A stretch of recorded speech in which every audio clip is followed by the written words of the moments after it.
रामाय रामभद्राय रामचंद्राय वेदसे रघुनाथाय नाथाय सीतायः पतये नमः. Ayodhya Kand, chapter number 79. Not for me this crown. We are now entering a new pastime, and that is pre-Chitrakuta. And then we will enter Chitrakuta, then we will see the Paduka Pattabhishek, and then we will see Atri Muni and Anusuya mother meeting. So these are the four different major stories of the rest of Ayodhya Kand. So this is the pre-Chitrakuta meeting. This chapter is significant because Bharata publicly avows that the kingdom of Ayodhya belongs to Rama and he is not going to usurp his brother's throne. What was the difference between this chapter and the previous chapter wherein he spoke to Mother Kaikeyi that way? To Kaikeyi, he said it privately that he is not going to take over the kingdom. Over here, he says those statements publicly, despite the ministers and others asking him to take over the kingdom. He says that this kingdom does not belong to me, it belongs to Rama, therefore I am not going to usurp my brother's kingdom. And there is one thing to say something privately so that no one else is listening to it, and there is another thing to announce the same fact publicly. And it shows that Bharata does not change according to the situation. He does not see what is most favorable for him. He is not an opportunist. There is only one goal he has in mind, and that is to serve Rama. Whether it is privately or whether it is publicly, there is just one thing. And that is, he loves Rama, he is not shy of saying it, and he is not shy of following dharma despite the other obstacles that might come in his way. So we have already seen the first obstacle that came Bharata's way, and that is temptation. Temptation for usurping a wonderful kingdom. We have already seen that Ayodhya is so opulent and beautiful and magnificent and rich, and people are pious and wealthy. It's just magnificent. It's superb. And yet Bharata was not the least inclined to rule it and enjoy those resources. Because he says it does not belong to me. It belongs to Rama. So how can he enjoy? And now, this is the second major temptation. Under the guise of doing something right, we might land up doing something wrong. At that time, we should always check. Does this action of mine bring me closer to Lord Rama? If it does, then it is a correct action. If it doesn't, then it is the wrong action. So this is the second temptation. Then we will see that Bharata lays the road to go from Ayodhya to River Ganga. And then once again, everyone will bring up the same scenario and he faces the same temptation the second time. Look over here, everyone is asking me to rule over the kingdom. Why shouldn't I do it? That thought does not enter the brain of Bharata for even a millisecond. Not even for a millisecond did Bharata think like this. Because when people repeatedly ask us to do something, we might think, okay, fine, why don't I do it? People might think that they are more important than they actually are. But Bharata has no such delusions. He knows that Rama is the only one capable of ruling the kingdom of Ayodhya. He is not Rama, and hence he will not usurp his brother's throne. And therefore he is very clear about who the true proprietor of Ayodhya is. And he is not afraid to say it politely and calmly. He is not afraid to say the truth. This is a very important facet of a devotee, that he or she is not afraid to say the truth, despite all the temptations that might persuade them to do the opposite. So now that I have laid the basis for this chapter, let us go on with the verses. We have already seen that Bharata has conducted the last rites of his father for 13 days. Then they return to the palace and Shatrughna removes the sin of Manthara. Kaikeyi and Manthara are consoling each other. And now this is the beginning of the 14th day.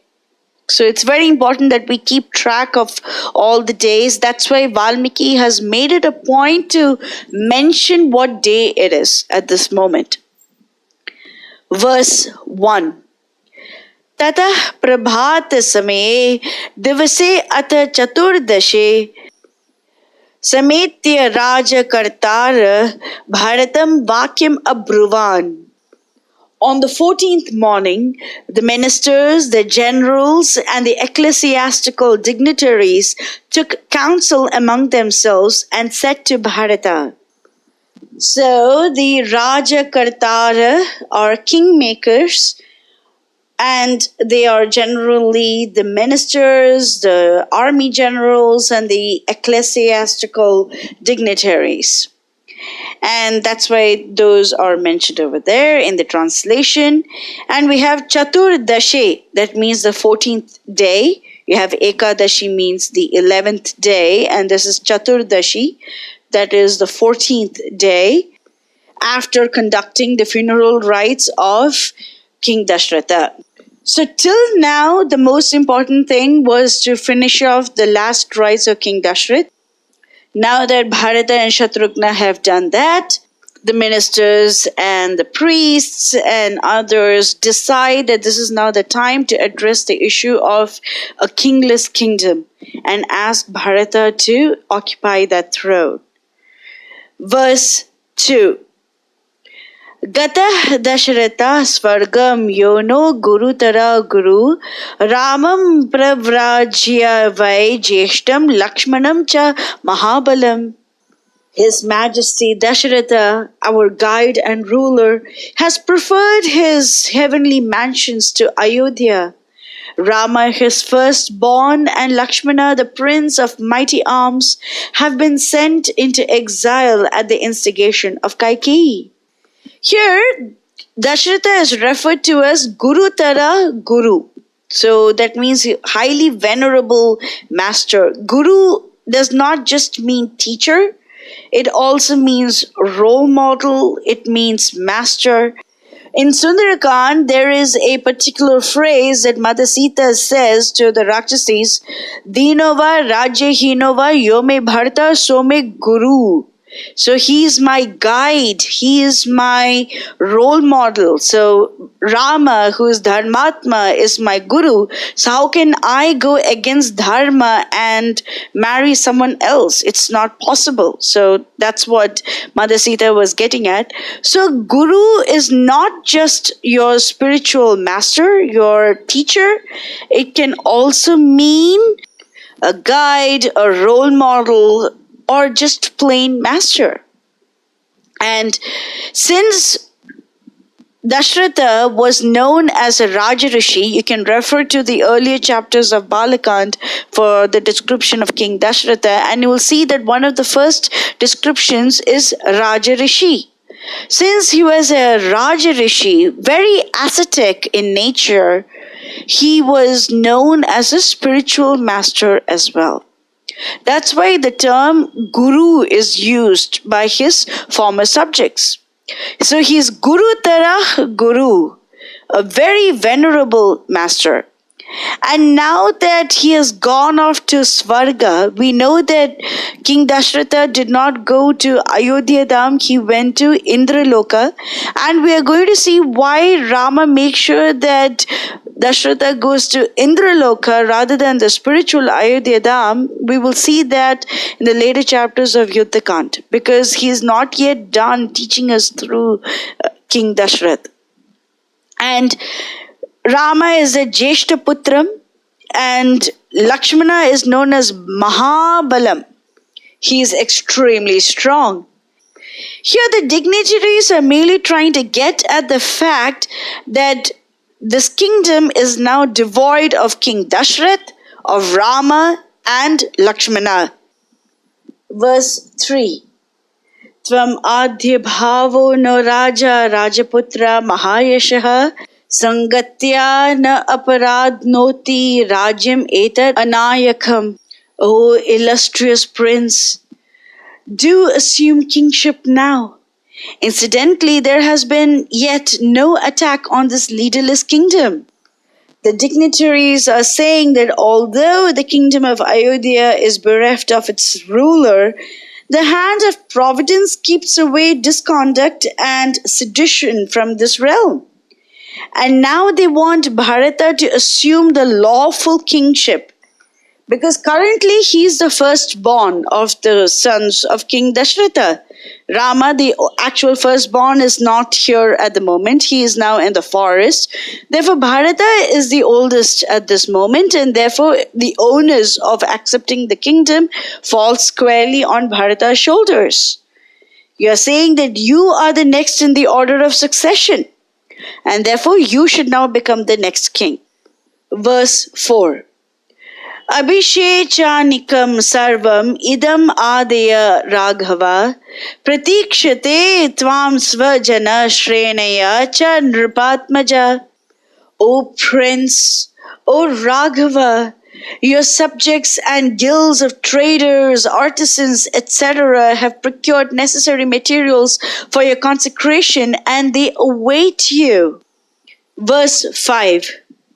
Rajyam grihana bharata pitra paita maham mahat abhishechaya cha atmanam pahi cha asman nara rishabha. O Bharata, O excellent amongst men, inherit the stable kingdom of your ancestors, get yourself consecrated and save all of us. So you can see that the counselors are saying the statement without any preamble. There is no confusion as to what their motives are. All that they want is that in the absence of King Dashrath, Rama and Lakshmana, Bharata is the only person who is capable of ruling this kingdom, and therefore Bharata should occupy the throne. Up till now, by some miracle or the other, no one has attacked a kingless kingdom, but now Bharata should accept the throne and save everyone else. This seems like a very reasonable request. Bharata, as a Kshatriya, knows the state of a kingdom without a king. We have already learned that in the previous chapters of Ayodhya Ch. All the ministers and other priests tell Vasishtha just after King Dashratha has died that the symptom of a kingdom without a king is extremely bad. And then Vasishtha sends messengers to Bharata and asks him to come back to Ayodhya. We have already seen those effects of a kingless kingdom. So the ministers do not expand on those same statements all over again because people know the state of a kingless kingdom. And Bharata, who is well versed in all the kingly polity, knows the state of a kingless kingdom. Therefore, the ministers just say that it is by some luck that we are still safe. There is nothing to harm us at this moment. But there is no guarantee that it is going to remain the same way. Therefore, please accept the kingship and please rule over all of us. So this seems like a very reasonable request. And everything is already ready because they had already made everything ready for Rama's coronation. So everything is ready right now. So just sit on the throne, occupy the throne, and you are the only one who's fit to lead us. So please wear the crown nobly and give us peace and prosperity. You have to seat yourself on the throne of your ancestors. So these are some very beautiful remarks that are spoken by the ministers of King Dashratha. However, Bharata is not having any of it. And we will see how Bharata responds sweetly and yet he states the truth. And we will see how Bharata responds in the next session.